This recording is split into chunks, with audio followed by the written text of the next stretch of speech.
Praise the Lord. வாழ்வை வளமாக்கும் தேவ வார்த்தை. நீதிமொழிகளின் புஸ்தகம் 19ஆம் அதிகாரம் 22ஆம் வசனம். நன்மை செய்ய மனுஷன் கொண்டிருக்கும் ஆசையே தயை, பொய்யனை பார்க்கிலும் தரித்திரன் வாசி. ஆம், நன்மை செய்ய மனுஷன் கொண்டிருக்கும் ஆசையே தயை. தயை என்பது எபிரேய வார்த்தையில் ரெண்டு அல்லது மூன்று காரியமாக சொல்லப்படுகிறது. ஒன்று, அந்த காரியங்கள் அன்பு, நன்மை, விசுவாசம் என்று இந்த தயைக்கு அர்த்தமாகிறதாம்.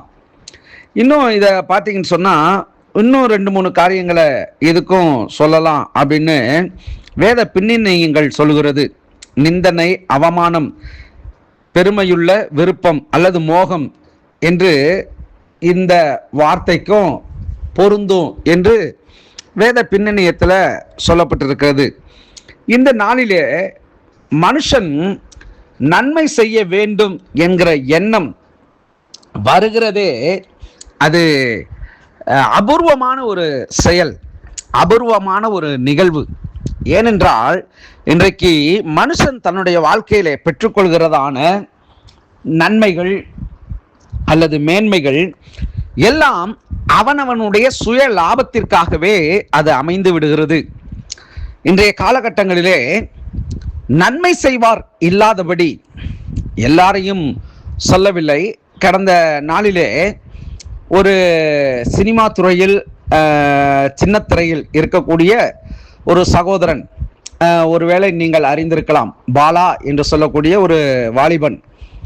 அவன் தன்னுடைய சம்பாத்தியத்தை ஏழை எளிய மக்களுக்கும் மற்றும் பொதுநல காரியங்களுக்கும் அவன் செலவிடுகிறான். அதை பார்த்த வேறொரு திரைப்பட நடிகர்களிலே ஒரு நபர், அவர் பேர் கூல் சுரேஷ், பேரே கூல் சுரேஷ். ஏன் அப்படின்னா, அவரை குறித்து அநேகர் கழுவி ஊற்றி இருப்பார்கள் இப்படிப்பட்ட காரியங்கள் என்றால். அவர் விமர்சிக்கிறார், இவனுக்கு எங்கேருந்து பணம் வருது, இவனுக்கு யாரோ பின்னணியும் இருக்கிறாங்க, இவன் எப்படி இவ்வளவு செய்ய முடியும் அப்படின்ற ஒரு கேள்வியை எழுப்புகிறார்.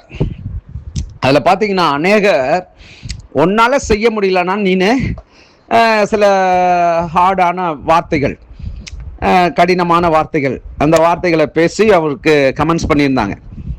இப்போ என்ன சொல்ல வரேன் அப்படின்னா, ஒரு மனுஷன் தன்னுடைய வாழ்க்கையில் கிடைக்கிறதான ஆசீர்வாதங்கள், நன்மைகள், இவைகளை தான் மட்டும் அனுபவியாம ஏழை எளியவர்களுக்கும், இயலாதவர்களுக்கும், இல்லாதவர்களுக்கும் அவன் செய்கிறான் அப்படின்னா அது பாராட்டுக்குரியது.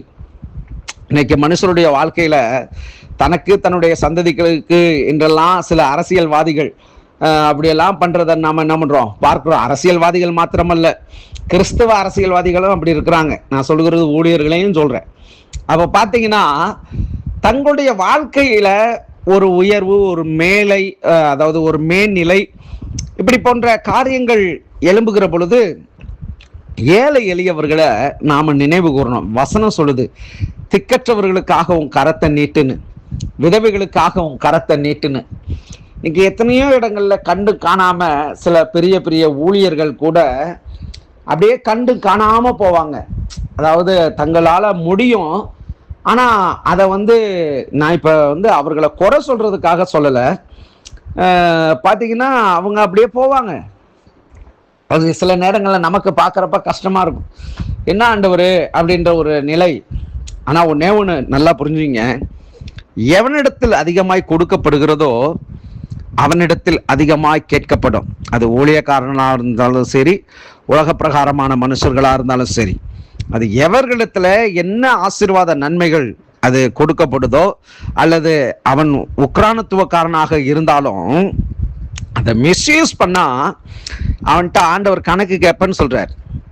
எத்தனை பேர் அங்க நிக்க முடியுன்றது தெரியல. ஆனா ஒண்ணு, நாம நம்மிடத்துல கிடைக்கிற காரியங்களில நாம நன்மை செய்ய பழக வேணும்.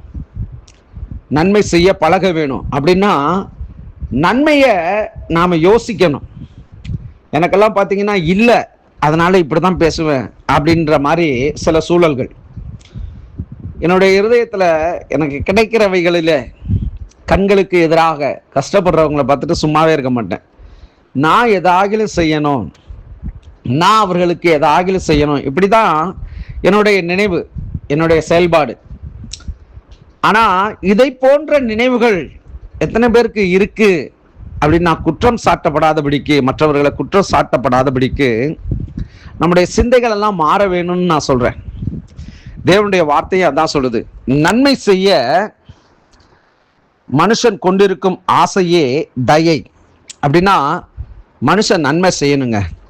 இன்னைக்கு எத்தனையோ அரசியல் தலைவர்கள், பெருந்தலைவர்கள் எல்லாம் சொல்லுவாங்க, எத்தனையோ உலக பிரகாரமான நன்மைகளை செய்து அவங்க தங்களுடைய வாழ்க்கையில வெறுமனே அவங்களுடைய கடைசி காலத்தினுடைய முடிவுகள்லாம் இருந்திருக்குது. இன்றைக்கு எத்தனையோ பேரால் செய்ய முடியும், ஆனால் பணத்தை பதுக்குறாங்க, கருப்பு பணன்றாங்க.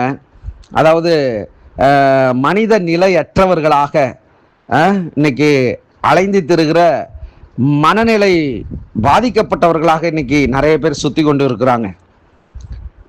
தேவன் நம்மை நன்மை செய்யும்படிக்கு ஏவுகிறார். நம்முடைய வாழ்க்கையில் நமக்கு கிடைக்கிற கொஞ்சத்தில் நாம் உண்மையாக இருப்போம், அவைகளை மற்றவர்களுக்கும் நாம் பகிர்ந்து கொடுப்போம். கர்த்தர் நம்முடைய வாழ்க்கையை அவர் உயர்த்துவார், மேன்மைப்படுத்துவார், ஆசீர்வதிப்பார். ஜெபிப்போம். நல்ல தகப்பனே, இந்த நாளிலே ஆண்டவரே அப்பா, நன்மை செய்யும்படி மனுஷன் கொண்டிருக்கும் ஆசையே தயை என்று நாங்கள் இந்த நாளிலே இந்த ஒரு வெளிப்பாடோடு பேசுவதற்கு நீர் கொடுத்த கிருபைக்காய் ஸ்தோத்திரம்.